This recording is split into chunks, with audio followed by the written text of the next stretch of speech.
Sekali lagi saya mengajak kita untuk membuka firman Tuhan yang ada pada kita, melihatnya bersama-sama. Apapun terjemahan yang ada pada kita, mari kita membuka di dalam surat Paulus kepada jemaat Galatia. Jemaat Tuhan di Galatia, bab yang kelima, dimulai ayat yang ke-22 dan diakhiri ayat ke-23. Sekali lagi firman Tuhan, kita akan lihat di dalam Galatia bab 5, dimulai ayat 22 dan diakhiri pada ayat yang ke-23. Jemaat Tuhan yang sudah mendapatkan firman Tuhan, sama-sama katakan amin. Amin. Jadi saya lebih senang untuk mengajak kita membaca ayat ini yang sudah ada di hadapan, ataupun apapun terjemahan yang ada pada kita. Kita melihat dimulai ayat 22 dan diakhiri pada ayat yang ke-23. Mari kita membaca ayat firman Tuhan ini. 1, 2, baca. Sebaliknya buah roh ialah kasih, sukacita, damai sejahtera, kesabaran, kemurahan, kebaikan, kesetiaan, lemah lembut, dan penguasaan diri. Tiada hukum yang menentang segala ini. Sekali lagi firman Tuhan saya bacakan kepada kita di dalam Galatia pasal 5 ayat 22 dan diakhiri pada ayat yang ke-23. Firman Tuhan berkata kepada jemaat Tuhan, tetapi buah roh ialah kasih, sukacita, damai sejahtera, kesabaran, kemurahan, kebaikan, kesetiaan, kelemah lembutan, dan penguasaan diri. Maka semuanya itu tidak ada hukum yang menentang hal-hal berikut. Firman Tuhan yang telah kita dengar, yang telah kita baca bersama sebentar tadi jemaat Tuhan.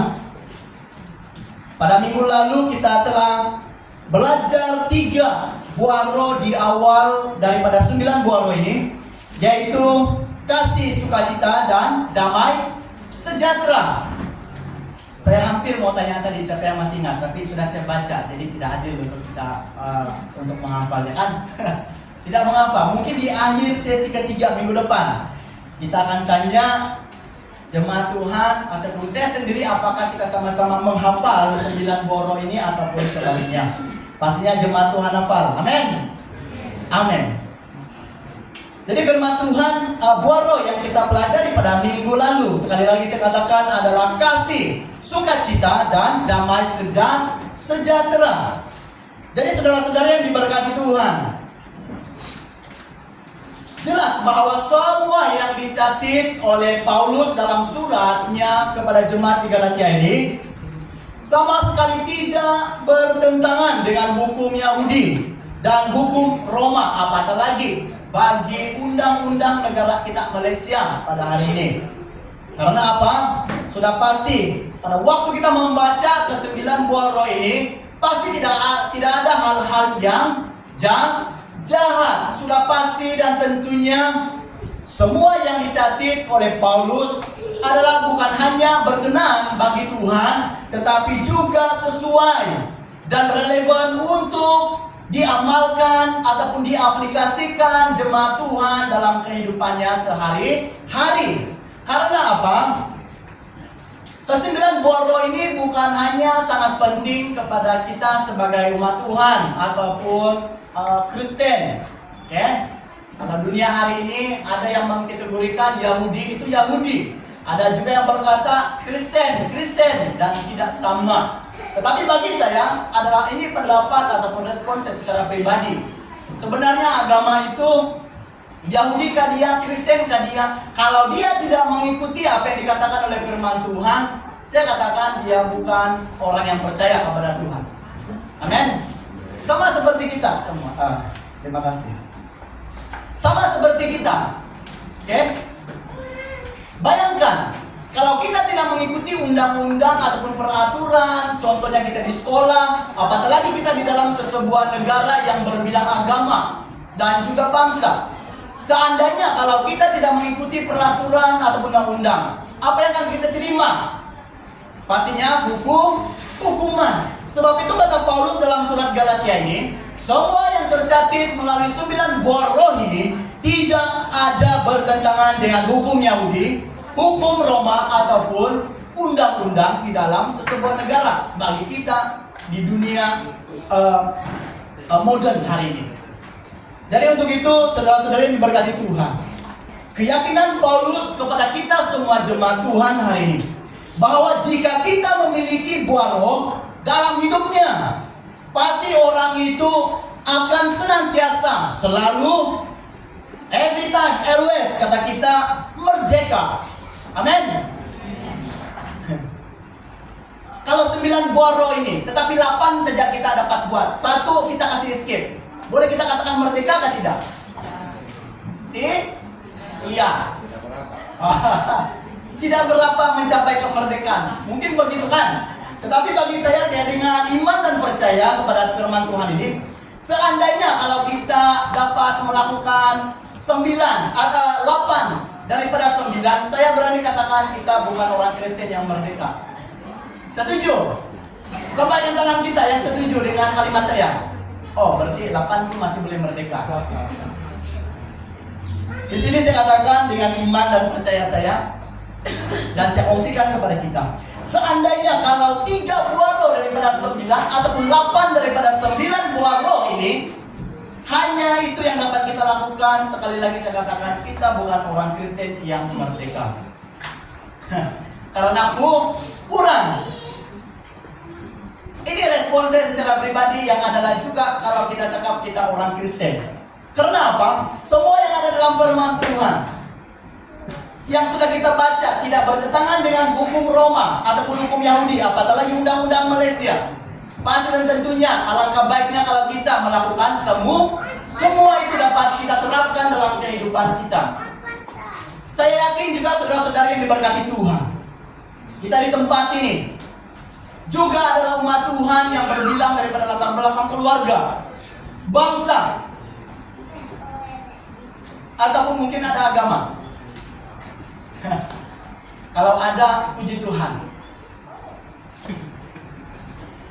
Ya, kalau ada yang berbilang agama di tempat ini, puji Tuhan. Terima kasih Tuhan. Terima kasih juga Gerson. Ya. Saya tidak mau sebut nama dia. Terima kasih. Ini tanda-tanda dia kita sama-sama bersemangat. Amin. Amin. Itu tidak menghalang kita untuk membaca, mendengar firman Tuhan ini.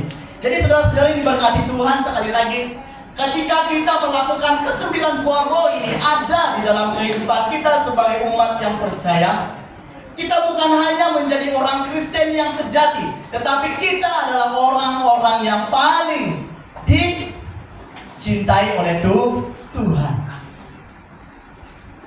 Kalau di sini jadi katakan bahwa jangan mengasihi, berarti saya sanggup juga untuk tidak melakukan satu buah roh yang mengatakan buah roh jangan mengasihi. Itu berani saya tidak ikut. Tetapi hari ini kita melihat bahwa 9 buah roh ini tidak ada yang menentang apa-apa di dalam muka bumi kita. Justru hari ini saudara-saudari yang dikasihi oleh Tuhan, hari ini kita akan meneruskan tema yaitu buah roh. Next slide. Buah roh bagi siri yang kedua, yaitu 3 lagi daripada lanjutan buah roh yang pada minggu lalu, yang seharusnya ada dalam kehidupan kita sebagai orang yang percaya. Next. Yaitu kesabaran, kemurahan, dan kebaikan. Pada minggu lalu kita sudah belajar yang saya katakan tadi, kasih, sukacita, dan damai sejahtera. Jadi pada siang hari ini kita akan masuk untuk siri yang kedua, yaitu buah roh yang keempat, kelima, dan keenam. Buah roh tersebut adalah kesabaran, kemurahan, dan kebaikan. Jemaat Tuhan, kita siap menelusuri firman Tuhan ini lebih mendalam. Katakan amin. Amin. Jadi kita siap bersama-sama untuk melihat apakah yang dimaksudkan 3 daripada 9 buah roh siri yang kedua ini. Mari jemaat Tuhan, kita lihat bersama-sama. Poin yang keempat, lanjutan daripada buah roh pada minggu yang lalu. Mari kita membaca bersama-sama buah roh yang keempat ini. 1, 2, 3. Kesabaran. Dalam kurungan itu bahasa aslinya adalah makrotumia. makrotomia. Oke, apa-apalah kita boleh membaca ataupun kita dengar apa istilah Google bagi kita mengenai makrotomia ini. Oke, tetapi itulah bahasa aslinya di dalam firman Tuhan. Sekali lagi saya katakan bahwa boro yang keempat adalah kesabaran. Jujur saudara-saudari, siapa yang paling sabar di tengah-tengah kita hari ini? Coba angkat tangan. Paling sabar. Jangan malu, jujur. Apa-apa hal sabar saja dia. Walaupun menitik-menitik perlu dia tetap dia bersabar. Ada kan SC macam siapa lagi? Oh, artinya kita adalah orang-orang yang tidak penyabar. Amin. Jangan mengamenkan, ya. Tetapi saya yakin bahwa kita akan belajar bersama-sama. Mungkin ada yang kesabarannya selama ini seumur hidup dia, waktu-waktu ini 95%, ada juga 75%, ada yang 50% dan ada juga yang 1%. 99%-nya paling sabar. Oke, jemaat Tuhan. Kesabaran di sini adalah membawa arti seseorang yang menahan, sikap hatinya yang bertahan menghadapi penderitaan, kesakitan, kesusahan, siksaan, dan juga sikapnya tidak terburu-buru, tidak kelangsi, betulkah? Tidak racing. Kalau lebih-lebih yang racing kita di sini itu kalau kita lambat pergi ke suatu tempat, pasti kita sudah kurang fokus kita untuk mempersiapkan diri. Amin. Ya, kenapa? Pada waktu kita terburu-buru, pasti banyak hal yang tidak pun seperti yang kita rancang. Jadi sama seperti firman Tuhan yang kita pelajari dalam Boro yang keempat ini, di mana kesabaran ataupun sabar merupakan seseorang yang sanggup menahan dirinya ataupun bertahan di dalam sesuatu penderitaan, kesakitan, kesusahan, siksaan, dan juga hal-hal yang membuat dia mungkin terasa kecewa. Saudara-saudara yang diberkati Tuhan, Paulus berkata kepada jemaat di Galatia pada waktu ini bahwa seharusnya orang yang percaya kepada Tuhan menunjukkan kesabaran yang begitu besar dalam hidup mereka. Kenapa Paulus katakan kesabaran di dalam 9 Boro ini kepada jemaat di Galatia? Karena apa? Kebanyakan orang yang percaya di kota Galatia ini, mereka seringkali ditindas orang-orang yang belum mengenal Tuhan. Saya yakin dan pasti juga kita adalah orang-orang yang sama. Kalaupun bukan jemaat kita, mungkin jemaat gereja yang lain, ataupun mungkin orang-orang Kristen yang ada di luar negara daripada Malaysia. Seperti yang kita sedia dengar di dalam media sosial, ada juga pertelingkahan di antara agama. Tanpa menyebut, kita pasti tahu tentang ini. Sebab itu juga kata Paulus, ini sudah dicatat oleh Paulus pada waktu Paulus melayani jemaat di Galatia, ataupun pada waktu dia berada di dalam penjara. Dia mendengar daripada rintihan-rintihan orang-orang Kristen pada waktu itu. Mereka mengatakan mereka sudah mungkin tidak tahan lagi disebabkan oleh ejekan-ejekan orang-orang yang tidak mengenal Tuhan terhadap mereka. Mungkin ada yang berkata seperti ini, Tuhan yang kamu sembah itu bukan Tuhan yang benar. Kalau dia Tuhan, tidak mungkin dia menjadi manusia dan mati di kayu salib. Sedikit-sedikit kita belajar tentang apologetik. Apologetik ini IE kata kita itu adalah defend our faith. Kalau ada orang yang tidak mengenal Tuhan, kalau ada orang asing yang datang kepada Anda, dia berkata bahwa Tuhan yang kamu sembah, Yesus yang kamu sembah itu bukan Allah, ataupun bukan daripada Trinity tunggal Allah kita. Apa respon jemaat? Kalau kita orang yang tidak sabar, pasti yang duluan keluar daripada kita adalah perkataan melawan. Sebab itu kata Paulus, seandainya kalau orang Kristen yang percaya itu memiliki kesabaran dalam kehidupannya, seharusnya kita adalah orang-orang yang penyabar. Sekesat apapun hinaan orang lain terhadap agama kita, tetap bersabar. Hukumannya sikap membalas itu bukan tugas kita sebagai orang yang percaya. Tetapi kata firman Tuhan, semuanya itu akan diterima sesuai dengan apa yang dilakukan oleh manusia. Dalam firman Tuhan tidak pernah mengajak kita orang yang percaya, kata Tuhan, kalau ada orang mengejek agamamu, kalau ada orang yang memperlekehkan imanmu, kamu harus bunuh dia. Tidak ada dalam firman Tuhan, setahu saya, yang berkata sedemikian rupa. Tetapi apa yang dikatakan oleh firman Tuhan adalah bersabar. Satu daripada 9 buah roh yang kita pelajari. Jadi untuk itu saudara-saudara yang berkati Tuhan, kalaupun kita melihat di dalam media sosial, Facebook, Instagram dan sebagainya, memperlekehkan iman atau status kita sebagai orang percaya, pasti saya tahu mungkin ada di antara kita hampir-hampir mau balas apa yang diperkatakan orang di dalam media sosial. Mungkin kita terlalu marah, mungkin hampir-hampir kita mau typing, mau sebut-sebut sudah agama orang yang tidak betul. Ada yang begitu? Hampir-hampir sudah mau send, tinggal mau klik saja sending message itu sebenarnya, ataupun mau reply message orang di dalam Facebook. Hati-hati. Kalau kita adalah orang yang percaya, pasti kita bersabar, dan sudah pastinya kita tidak akan membalas. Karena apakah sangat sampai kita mau menggadai iman kita oleh karena penindasan yang hanya baru daripada typing di dalam WhatsApp, di dalam Facebook. Pasti saya tahu, saya sendiri juga adalah manusia biasa seperti Anda semua. Ketika membaca scroll, yang sekarang itu kedua negara yang sedang berperang, betul? Pasti kita pun hampir-hampir mau terikut. Mentang-mentanglah negara ini terjadi di dalam firman Tuhan, kita mau, betul-betul saya di pihak dia. Ada lagi, hantarlah, pergi ke sana, mau bantu.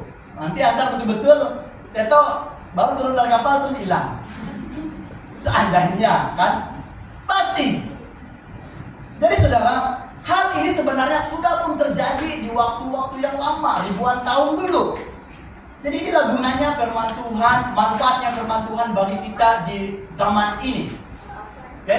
Menjadi satu teladan bagi kita sebagai orang yang percaya, yang seringkali beribadah, yang seringkali bersekutu, berkomunikasi dengan Tuhan di dalam doa. Kita seharusnya dikategorikan sebagai umat Tuhan yang sabar.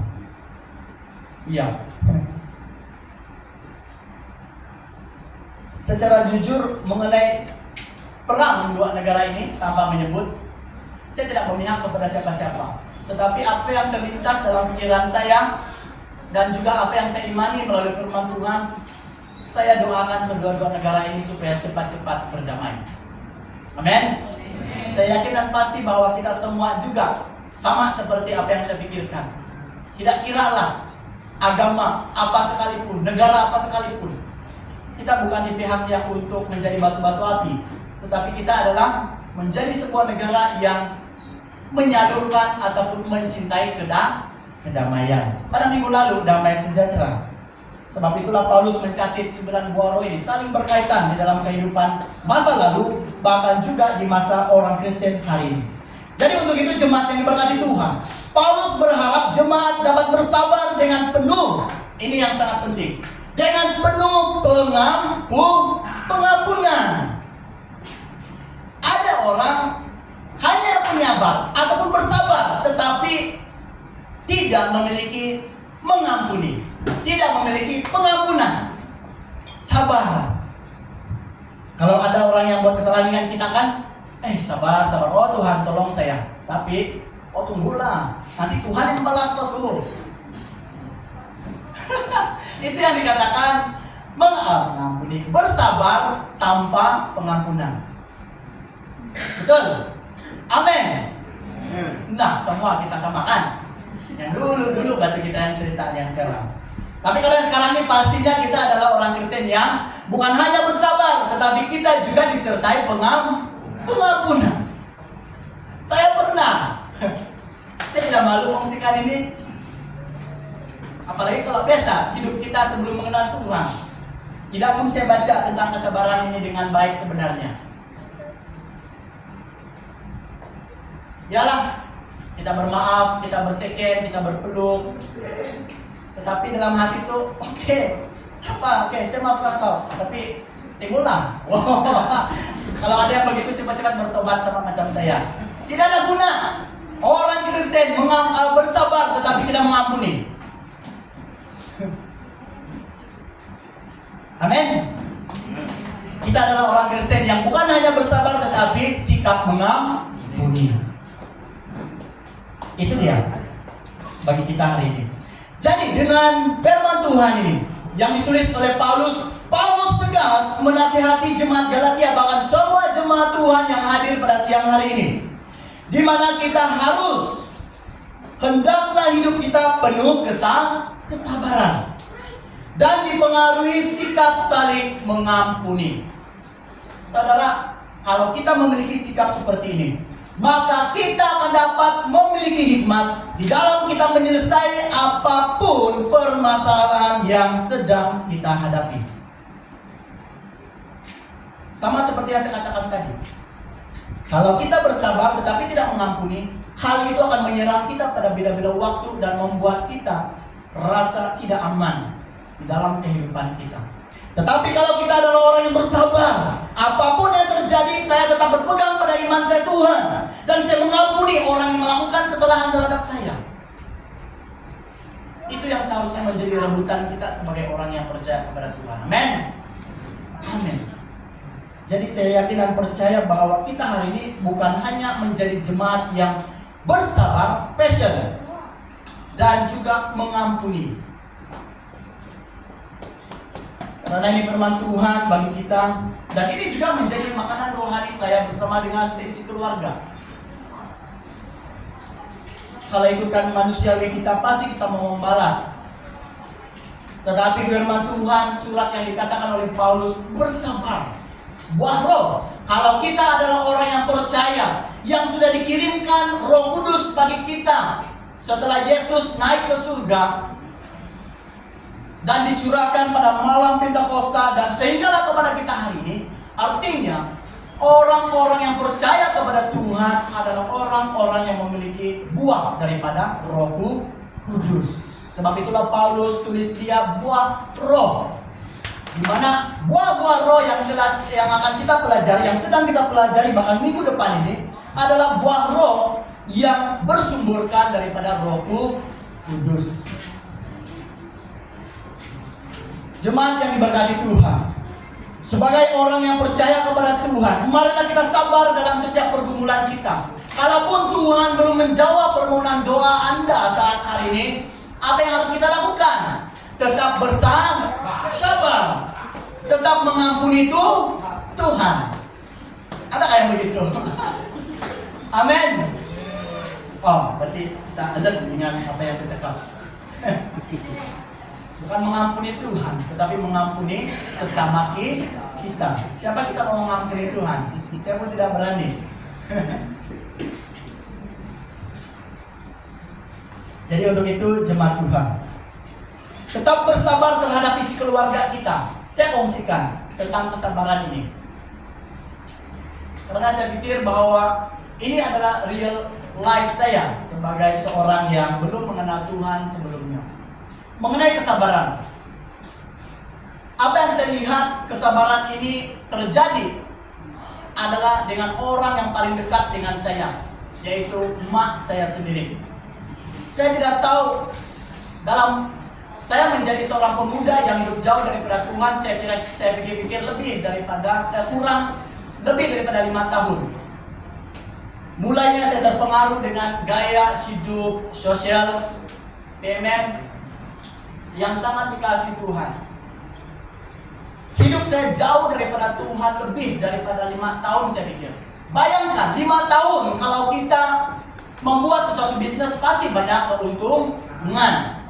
Apakah hal kita tanam durian kah? Pasti pokok durian itu semakin membesar dalam tempo 5 tahun. Tetapi apa yang saya katakan di sini, saya katakan bahwa bagaimana kesabaran seorang ibu terhadap anaknya yang lebih daripada 5 tahun hidup memberontak, Tidak mau dengar cakap ibu bapak. Disuruh ke gereja, datang ke gereja, tetapi pikiran itu di luar gereja. Balik daripada kerja. Kalau terus balik dari kerja itu sampai di rumah, oke lagi. Ada teman saya sepekerjaan di sebuah Forest Industri, yaitu penentuan tinggi. Penentuan tinggi merupakan senior saya lah, saya kira begitu. Karena apa? Beliau paling awal sebelum saya bekerja di sebuah Forest, di SFI. Kalau kita tahu di SFI. Nah, pada waktu saya mulai bekerja di sana, mulailah saya leget-leget ikut Modinum dengan senior-senior yang memang tidak mengenal Tuhan, sebab itulah kami minum. Oke? Minum, merokok, kadang-kadang waktu bekerja sempat lagi mengejek-ngejek kawan sekerja. Kalau kami tengok ada yang lebih macam ada bos, ada manajer, terus dia rajin. Dia buat kerja pang-pong-pang, dia building sana, building sini. Tapi bila tidak ada bos, terus dia lepas masuk ke tempat bilik rehat. Jadi mulailah memperkatakan orang. Ini kehidupan kami sebelum. Saya sendiri juga ada di dalam hal yang ini. Apa yang saya katakan? Bayangkan, lebih daripada 5 tahun, mak saya cukup bersabar. Entahlah apa yang mama saya doakan. Mungkin kalau sudah sampai kesabaran itu tinggal 1%, mungkin mak saya cakap, ambil saja nyawa anak saya di Tuhan. Iya. Seharusnya seorang anak muda ataupun pemudi, kita membanggakan orang tua. Tetapi 5 tahun tempo, saya ingat itu sudah lama. Mak saya bersabar, akhirnya Tuhan menjawab doa dia. Sekali Tuhan tangkap sampai mati. Amin. Sama seperti kita, saya tahu. Sebenarnya Tuhan sudah lama tangkap kita sebenarnya. Tetapi kita saja yang lari-lari daripada tangkapan Tuhan. Amin. Betul. Panggilan itu, mengenai panggilan, saya sentuh sedikit. Belum lagi panggilan saya untuk melayani. Belum lagi panggilan saya untuk ke gereja. Saya katakan itu bukan panggilan. Panggilan Tuhan itu sejak pun kita sudah lahir. Saya berani katakan ini. Sebab itu juga Tuhan berkata kepada Nabi Yesaya. Nabi Yeremia juga berkata, siapa yang akan aku utus? Kata Tuhan kepada Nabi Yeremia, Nabi Yesaya, ini aku, utuslah aku. Jadi panggilan Tuhan itu sebelum pun kita mengenal Tuhan. Jadi untuk itu jemaat Tuhan, panggilan saya juga sebelum saya melakukan hal-hal yang seperti itu.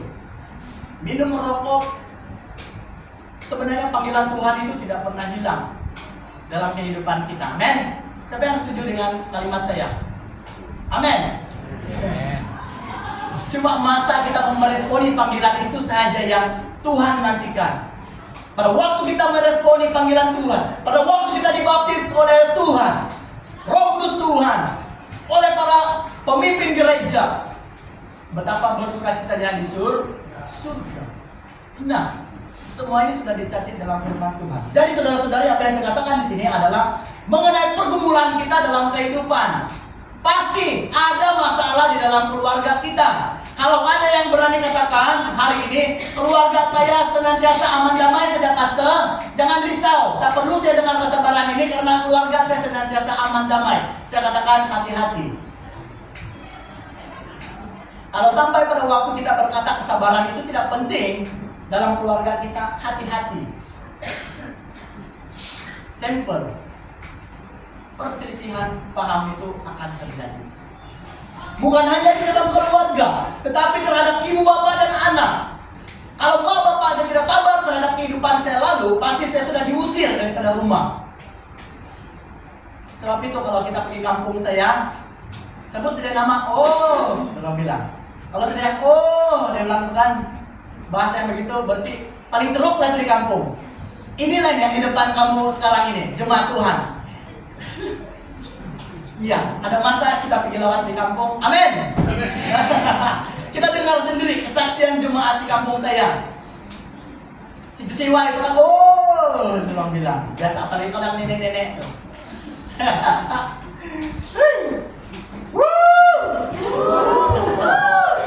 Haleluya. Inilah bukti pekerjaan Tuhan pada waktu Tuhan memanggil setiap kita, menangkap kita dan meresponi panggilan Tuhan itu, semuanya akan jadi indah. Jadi untuk itu saudara-saudari, betapa bersabarnya orang tua kita terhadap kita anak-anak, dan betapa bersabarnya kita terhadap ibu bapak kita juga sebagai anak-anak. Amin. Tapi biasanya orang tua yang bersabar sama kita. Kalau mereka tidak bersabar, mungkin kita akan hantar di bawah-bawah pondok, di bawah-bawah rumah, di bawah penjagaan kebajikan. Betul? Kalau orang tua tidak sabar, betul. Kalau mak bapak tidak sabar dalam memberontak, tidak diajak up lagi, mengecewakan hati orang tua lagi, pasti hantar saja pergi sana, kasih kurung saja, aman keluarga. Kan? Kalau sudah sampai ke tahap yang seperti itu. Jadi untuk itu jemaat yang diberkati Tuhan, di dalam Amsal 16 ayat 32 kata firman Tuhan, ini kata Salomo sebagai raja berhikmat bagi kita. Orang yang sabar melebihi seorang pelawan. Orang yang menguasai dirinya melebihi orang yang merebut kota. Artinya saudara-saudara yang diberkati Tuhan, melalui singkatan ayat yang ke-32 ini, artinya orang yang bersabar ini adalah orang yang kuat seperti seorang pahlawan. Artinya, banyak artinya. Artinya orang yang bersabar ini sangat penting di dalam kehidupan kita sehari-hari. Di dalam bekerja, kalau kita stres dengan assignment itu yang untuk yang study. Kalau untuk yang bekerja, kalau ada banyak proposal yang harus kita hantar, bersabar. Karena setiap kesabaran yang ada pada kita akan menghasilkan keberhasilan. Dan di setiap ketidaksabaran kita pastinya akan menjadi huru hara. Kita tidak akan berpuas hati dengan apa yang kita lakukan. Jadi sama seperti kehidupan kita sebagai orang yang percaya. Jadi saudara-saudari yang diberkati oleh Tuhan, buah roh yang kelima. Buah roh yang kelima, mari kita membaca dalam hitungan 1, 2, 3. Kemurahan. Dalam bahasa aslinya adalah Christotes. Nah, apa aja lah, kita belajar lah sebenarnya. Ada dalam Google, jangan susah. Dalam Alkitab juga ada.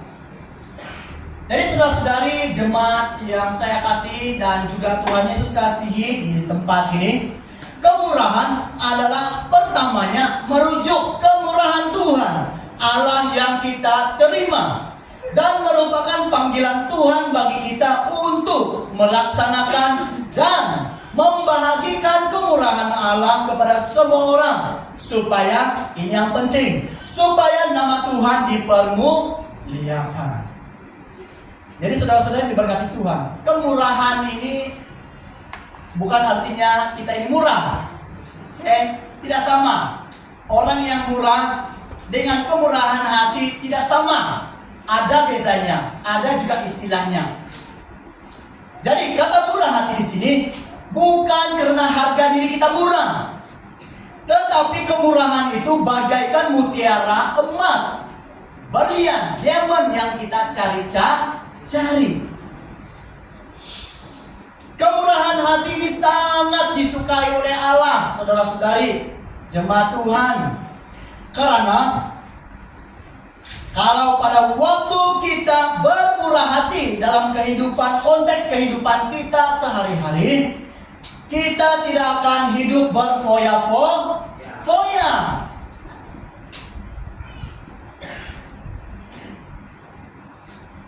Orang yang bermurah hati pasti hidupnya tidak akan memboros, dan juga sikap kedekut.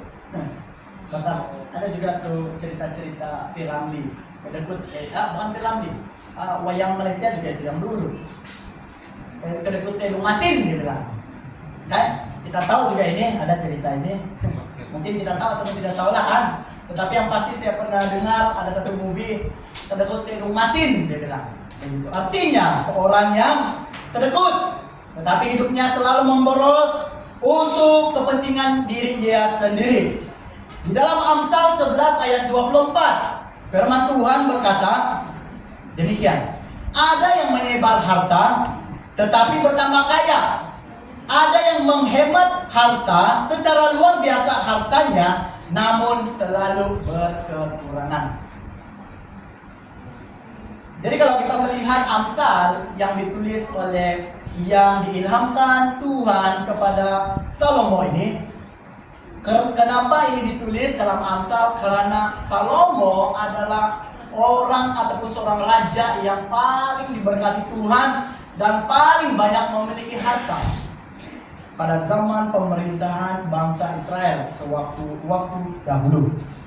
Jadi sebab itu sebab itu Salomo menyadari bahwa jika ada yang menyebar harta akan senantiasa bertambah kaya. Tetapi jika ada yang selalu menghemat ataupun saya katakan dengan istilah kita, jika ada yang selalu kedekut secara luar biasa, namun hidupnya akan selalu berkekurangan. Iya, kita paham mengenai ini. Maksudnya apa, saudara? Kalau kita melihat konteks kehidupan kita hari ini, di mana seorang yang berkemurahan hati, hidupnya akan selalu bersyukur atas kemurahan Tuhan yang telah menebus dan mengampuni hidupnya daripada dosa-dosanya. Nah, untuk itu, orang-orang yang sudah menikmati kemurahan Tuhan telah menebus hidupnya, kita juga seharusnya, orang yang telah menikmati kasih kemurahan Tuhan ini, kita juga seharusnya membantu umat Tuhan yang lain, terlebih mereka yang sedang mengalami kesusahan dan penderitaan. Mengenai penderitaan ini, saudara, Paulus menulis bahagian surat ini karena dia tahu ada jemaat Tuhan yang juga mengalami, bukan hanya mengalami siksaan, penindasan, tetapi mereka juga tidak mendapat hak-hak yang seharusnya mereka dapat pada waktu mereka berada di Galatia. Jadi kata Paulus, sangat penting jika ada seorang anak Tuhan ataupun umat Tuhan yang memiliki apa yang ada padanya. Ketika kita sudah mengalami kemurahan Tuhan itu seharusnya juga kita curahkan kepada orang-orang yang kita lihat mengalami penderitaan, mengalami kesusahan, dan memerlukan pertolongan kita. Kalau kita masih ingat, saya pernah berkata seperti ini pada awal saya melayani di tempat ini beberapa bulan yang lalu. Pada waktu berada di Seminari Miri, saya sempat dibawa oleh kawan seperkuliahan, di mana mari kita pergi, kata dia. Jadi saya dengan beberapa teman berjalan di pinggir-pinggir kota Miri. Ada umat-umat Tuhan, saya katakan dia adalah umat-umat Tuhan karena mereka juga adalah manusia yang sama seperti kita diciptakan Tuhan. Di mana mereka sedang bergelimpangan, terbaring. Bergelimpangan tuh macam kalau sekarang perang bukan, selalu karena disebut di media sosial bergelimpangan mayat dibilang. Jadi ini saya katakan bukan mayat, tetapi ini adalah manusia yang sedang terlantar, berbaring oleh karena kesusahan mereka. Jadi pada waktu itu apa yang terlintas di hati saya sebagai orang yang melihat belajar firman Tuhan itu, ada di dalam hati paling besar itu adalah mau membantu mereka. Tetapi dari segi bantuan kita tidaklah ditetapkan oleh firman Tuhan, tetapi apa yang diinginkan Tuhan adalah hati kita, saudara. Amin. Hati kita. Bukan hanya kita memperhatikan sesama jemaat Tuhan, segereja dengan kita, satu kawasan dengan kita, satu negeri dengan kita, tetapi di serata dunia. Jadi kata Paulus kepada jemaat di Galatia, bahkan juga dalam konteks kehidupan kita hari ini, Paulus berkata, kemurahan hati seseorang dapat dibahagi kepada dua bahagian. Yang pertama, bermurah hati dari segi materi. Ini bahasa Indonesia. Bahasa kita Malaysia adalah harta. Ini pembahagian yang pertama kata Paulus, bahwa kalau orang orang tidak dapat berbagi sedikit pun apa yang dia miliki dengan hati yang ikhlas, maka orang itu tidak memiliki kemurahan Tuhan. Jadi pada waktu saya meneliti firman Tuhan pada bahagian ini, itulah yang dikatakan Roh Kudus dalam hati kita. Bukan hanya kita dapat melihat orang yang sedang dalam kesusahan, tetapi pastinya hati kita juga turut sedih. Karena ada manusia yang sama seperti kita dalam keadaan yang seperti itu, betul? Jadi bagi kita yang berkemampuan jemaat Tuhan, bukan hanya daripada materi ataupun harta yang saya katakan. Jangan pula kita balik daripada gereja lepas ini pergi gadai kita penyegaran tanah untuk bantu orang. Oke, bukan itu yang saya katakan. Mungkin ada di antara kita berkata, oh maksud pastor harta yang saya ada hari ini hanya 100 ekar. Jadi alangkah baiknya kalau saya bermurah hati, mengalami kemurahan Tuhan itu saya harus jual 100 ekar saya untuk tolong orang yang sedang mengalami kesusahan. Amin. Haleluya. Apa nih Pak? Haleluya. Bukan itu yang saya maksudkan. Yang saya maksudkan adalah hati kita ini. Amin. Kalau hati kita benar-benar mau mengasihi seseorang, mau membantu seseorang, apapun yang ada pada kita, pasti kita akan tolong. Jangan sampai kita dipaksa dan jual kereta kita untuk tolong orang di luar. Itu mindset yang salah. Itu konsep yang tidak betul. Maksudnya apa yang ada pada kita dapat kita kongsikan kepada semua orang tanpa mengira apapun agama dia. Firman Tuhan tidak mengajak kita untuk resist. Amin. Firman Tuhan tidak berkata hanya memperhatikan kita. Paulus sendiri berkata, dia bukan hanya melayani orang Yahudi, tetapi Paulus sendiri juga paling banyak melayani orang bukan Yahudi. Artinya bangsa yang bukan pilihan Allah, yaitu Israel. Sama seperti kita. Kalau kita yakin kita adalah umat percaya Tuhan, pastinya kita juga akan bermurah hati kepada orang yang bukan seagama dengan kita. Jangan pula kita salah konsep. Kalau kita tidak membantu menyebarkan harta kita tidak akan masuk surga. Ini juga pernah saya dengar. Adalah bahkan kalimat khotbah mungkin kita ada dengar dalam media sosial. Jika Anda tidak membagikan harta Anda, jangan berharap Anda masuk surga. Iya, pasti kita tahu ini. Tanpa menyebut, saya sendiri juga sering-sering lihat seperti ini dalam bukan YouTube. YouTube mungkin pasti banyak, dalam Facebook. Tanpa menyebut siapa, tapi kita tahu. Berarti itu tidak betul. Hati-hati. Jangan sampai itu menjadi konsep kita naik ke surga. Bagi banyaklah rumah, besarlah rumah kita di surga. Tapi yang hari ini sebagai orang yang percaya adalah hati kita yang kena betul. Jadi untuk itu jemaat Tuhan, ada lagi. Jangan sampai kita berkata seperti dalam pikiran kita, tunggu saya mau nazar, baru saya mau menyebarkan harta. Ya, ada juga pernah didengar ini.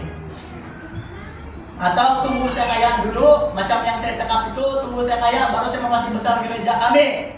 Jangan tunggu sampai seperti itu. Takut-takut ada di samping-samping yang lain kepentingan diri kita. Amin. Oke, tidak ada yang setuju. Artinya hati kita semua betul. Itu pembahagian yang pertama sebagai orang yang bermurah hati. Yang kedua, ini hal yang sangat penting. Selain daripada kita berbagi apa yang kita miliki, bukan hanya harta, bukan hanya apa yang ada pada kita, bukan hanya apa yang ada dalam kehidupan kita, tetapi kita juga adalah orang-orang yang dapat berbagi masa dan pengetahuan. Sama seperti kita hari ini. Bukan hanya jemaat dapat mendengarkan khotbah firman Tuhan di gereja, balik daripada gereja, firman Tuhan itu hanya seperti buku yang ditutup dan dibuka pada hari Minggu ke depan.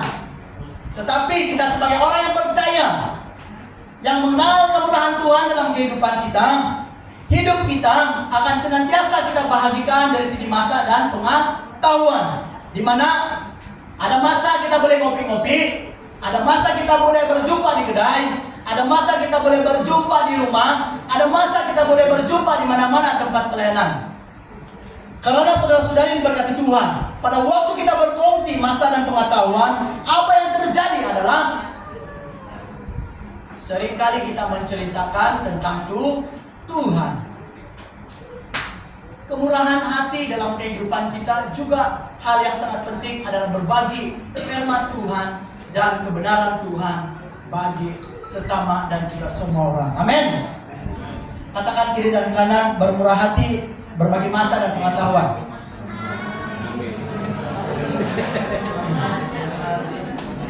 Iya. Begitulah itu.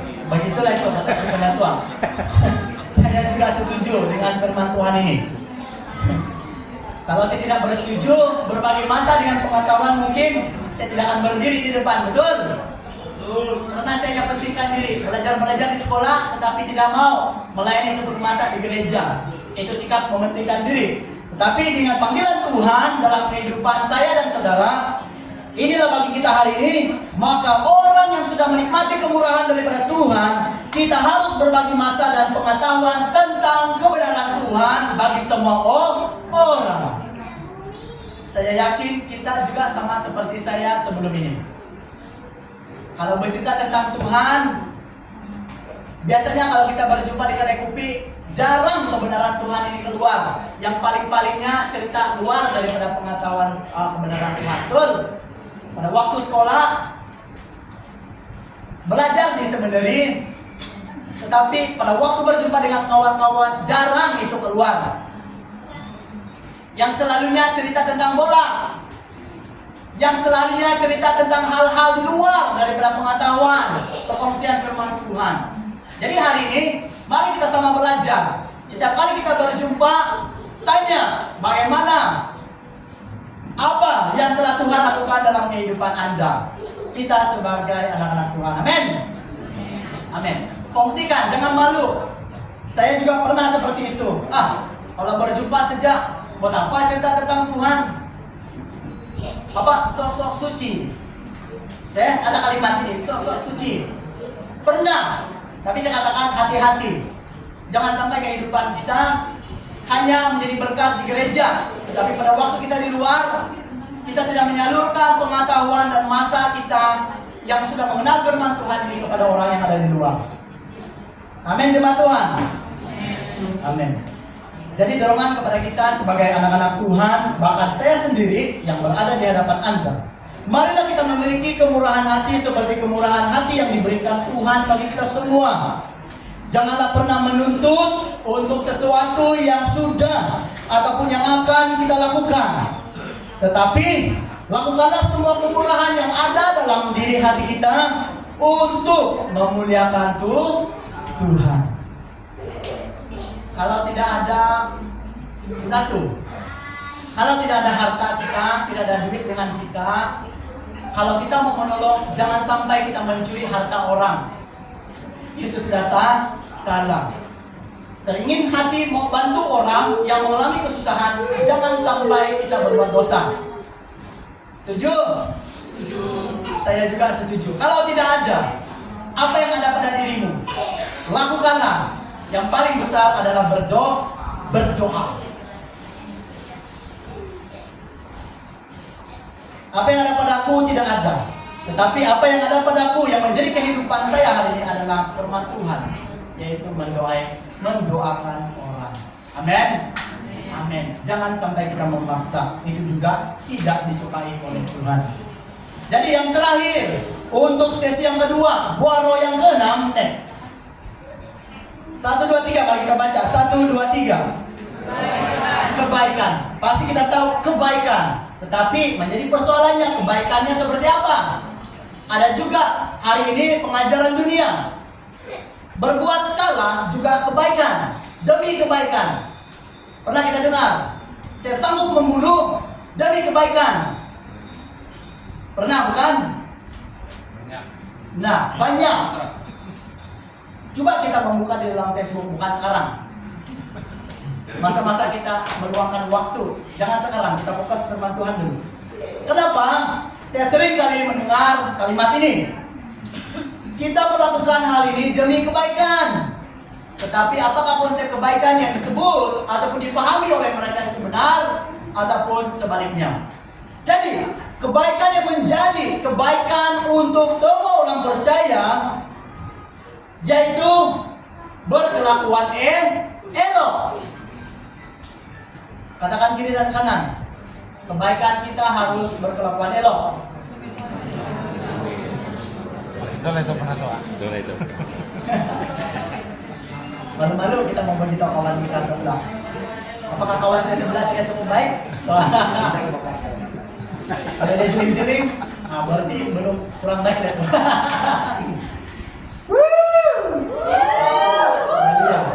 Saya harap saya tidak ambil masa Anda lama. Tetapi bagus kalau kita makan puas dengan firman Tuhan hari ini. Amin. Amin. Karena saya juga mau belajar bersama dengan kita.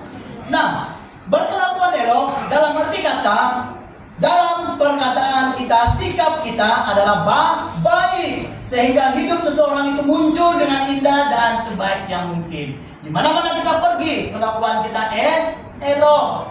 Orang pasti akan bertanya, seperti yang saya katakan minggu lalu, siapakah gerangan yang sangat baik ini? Pasti orang mau tahu. Lebih lagi kalau kebaikan dia itu dari dia kenal sampailah dia parai. Oke, bertemu orang kampung biasa ataupun jemaat. Dia itu memang terlalu baik itu dari dulu sudah kami kenal itu. Kalau biasa kan ada nenek-nenek yang di kampung. Kalau pada waktu dia sudah dipanggil Tuhan, pasti kita akan mendengar kata-kata jemaat.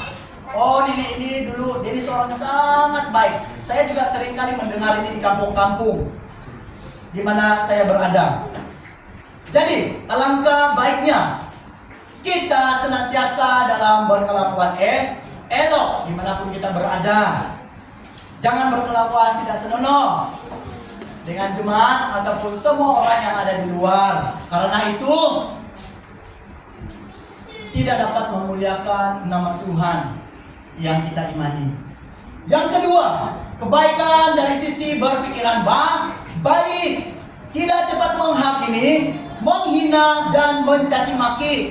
Sebab itu saya katakan tadi, orang yang tidak mengenal Tuhan, inilah yang ada dalam kehidupan dia. Dia akan cepat menghakimi, dia akan cepat menghina dan juga cepat mencaci maki tanpa tahu asal-usul cerita ataupun tragedi yang sudah berlalu. Sama seperti hari ini dunia sedang berperang dua negara. Jadi kalau kita katakan kita adalah anak-anak Tuhan yang mengenalkan firman Tuhan, hal kebaikan, pasti kita tidak akan cepat menghakimi antara satu negara dengan negara yang lain. Kalau ada kita dengar, jangan ikuti mereka. Tetapi apa yang harus kita lakukan adalah berdoa. Itulah kekuatan. Itulah kemenangan kita sebagai orang yang percaya. Sejahat apapun negara orang terhadap negara kita, jangan membalas, jangan cepat menghakimi, jangan cepat juga menuding jari. Tetapi menjadi kebiasaan kita orang yang percaya kepada Tuhan, yang pertamanya adalah berdoa. Sama dalam keluarga kita, yang punya mertua, yang punya istri, suami, anak, boyfriend, girlfriend, jangan cepat menghakimi. Karena kita tidak berada di dalam kehidupan seseorang yang kita lihat tidak benar. Amin. Jadi apa yang sangat penting itu, ketahuilah situasi yang sebenar terlebih dahulu. Barulah kita mulai membuat keputusan. Dan kalau sesuatu keputusan yang kita buat pada ujungnya menambahkan porak-poranda, jadi saya menyarankan bahwa untuk kita hold dulu, tahan dulu, ataupun jangan sesekali. Amin.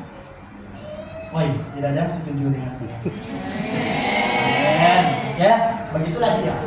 Demi keharmonian jemaat Tuhan, kita kena banyak pikir berbagai aspek. Karena di dalam gereja bukan hanya saya sendiri, bukan hanya pastor dan istri sendiri, tetapi juga memiliki jemaat yang banyak keluarga, apatah lagi suku dan bangsa. Jadi untuk itu sangat penting berpikiran baik, kata Paulus. Yang ketiga, kebaikan yang ketiga adalah berkelakuan terhormat tanpa cela. Di mana hal ini menjelaskan kita seharusnya melakukan setiap tindakan dengan sangat terpuji dan terhormat. Sesuatu hal kebaikan termasuk bermurah hati dan buah-buah roh yang sudah kita belajar itu akan menunjukkan bahwa kita adalah orang-orang yang terpuji dan terhormat di mata Tuhan dan di mata semua manusia. Yang keempat, kebaikan daripada sisi berkelakuan yang selalu dikagumi. Berbuat baik yang dimaksudkan adalah menolong orang, melakukan sesuatu dengan tertib dan memberikan semua yang berguna untuk Tuhan dan sesama manusia.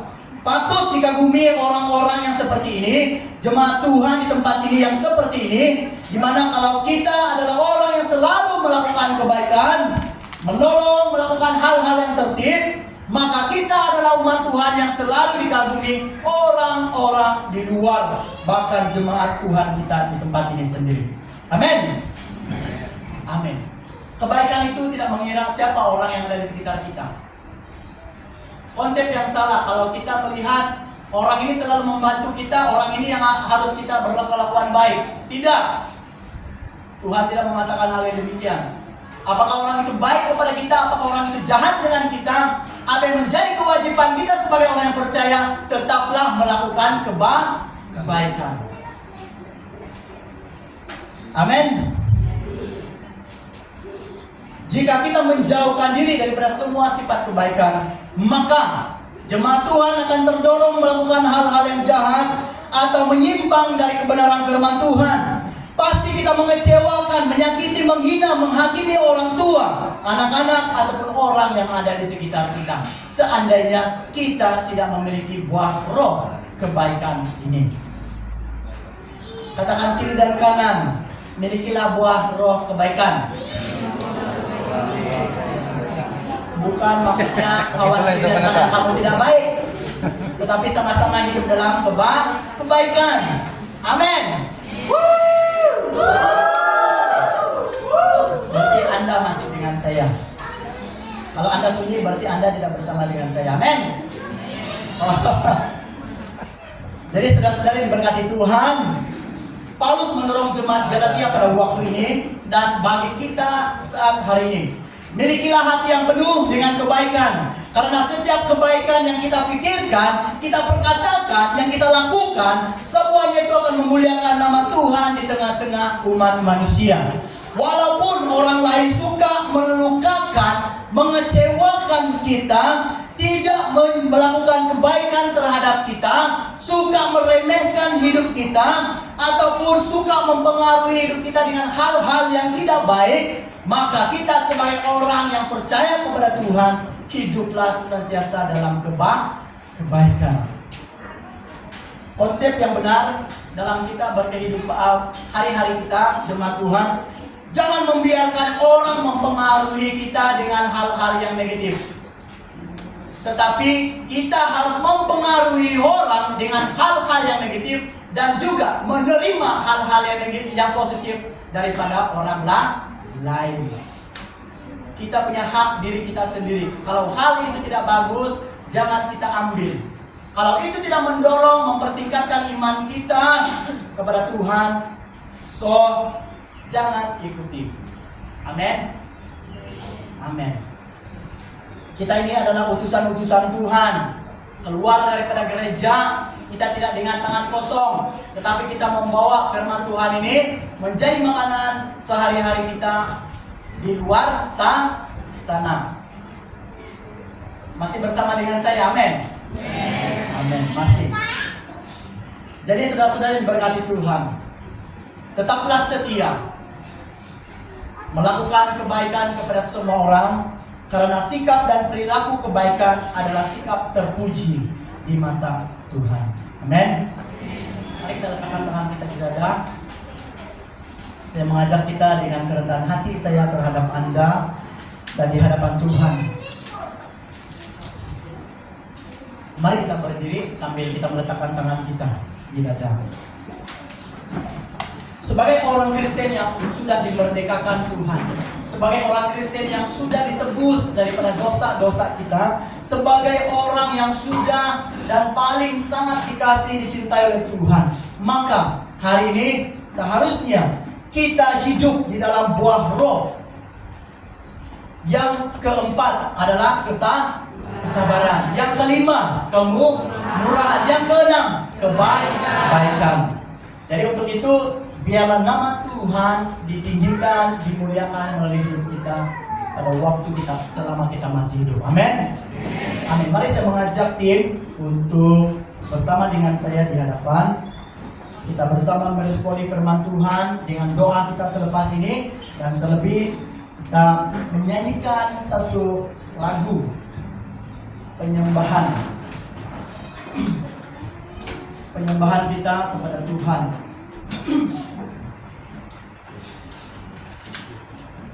Pada waktu saya dan istri balik daripada KK, saya pikir hari Kamis yang lalu, ketika dalam perjalanan kembali ke sini, sangat kuat di dalam hati saya.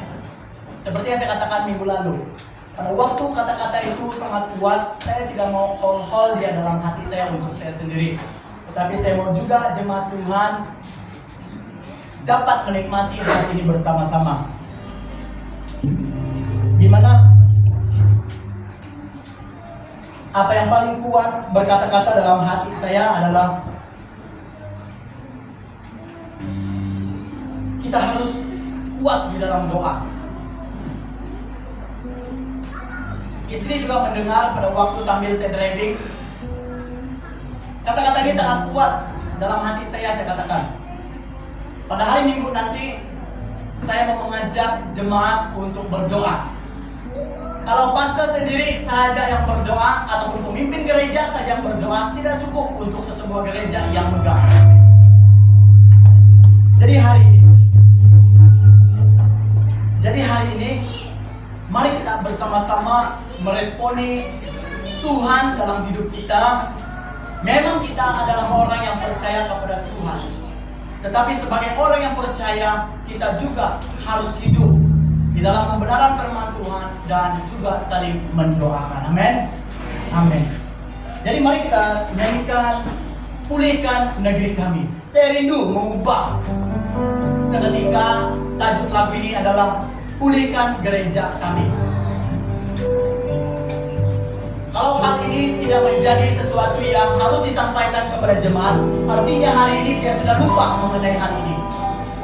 Tetapi ini sudah dibisikkan dalam hati saya pada hari Kamis yang lalu,